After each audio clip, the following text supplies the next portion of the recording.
যদি কোনো গ্রামে একটি মাত্র পুকুর থাকে আর সেই পুকুরের পানি যদি নোংরা হয়ে যায়, তখন ওই গ্রামের সবাইকে বোঝানো খুব কঠিন হয়ে যাবে যে এই পুকুরের পানি কেউ পান করবেন না, করলে মারাও যেতে পারে। কিন্তু ওই একই গ্রামে যদি একটি বিশুদ্ধ পানির কূপ খনন করে দেয়া হয় আর বলা হয় নোংরা পানির পুকুরে না গিয়ে এখান থেকে পানি নাও, তবে মানুষ সহজেই দিক পরিবর্তন করবে। ঠিক তদ্রূপ হচ্ছে টিভি চ্যানেল। আজ আমাদের সমাজে এমন একটি ঘর খুঁজে পাওয়া মুশকিল যে ঘরে টিভি নেই। প্রত্যেক সচেতন মুসলমান জানেন বর্তমান সমাজে পারিবারিক ও সামাজিক মূল্যবোধের অবক্ষয়ে টিভি চ্যানেলগুলোর ভূমিকার কথা।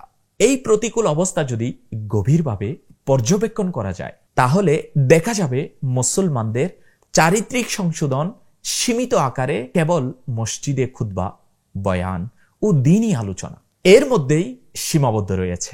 দ্বীন ইসলামের সঠিক ও সত্য বার্তা কখনোই সারা বিশ্বের মুসলমানের কাছে পৌঁছবে না। অপরদিকে বাতিল শক্তিগুলো একতরফাভাবে বিভিন্ন চ্যানেলের মাধ্যমে মুসলমানদের পথভ্রষ্ট করতে থাকবে। দাওয়াত ইসলামের দূরদর্শিতামূলক চিন্তাধারা ও পরিকল্পনার মাধ্যমে মাদানী চ্যানেলের কার্যক্রম শুরু করে এবং খুব অল্প সময়ে তা অভূতপূর্ব সফলতা বয়ে আনে।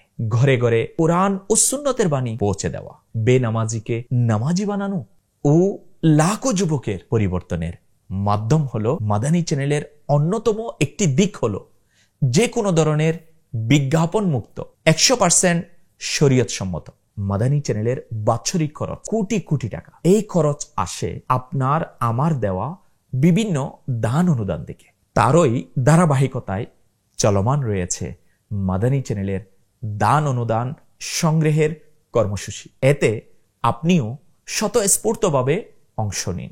প্রতিটি পরিবার থেকে মাসিক অনুদান মাত্র 1200 টাকা।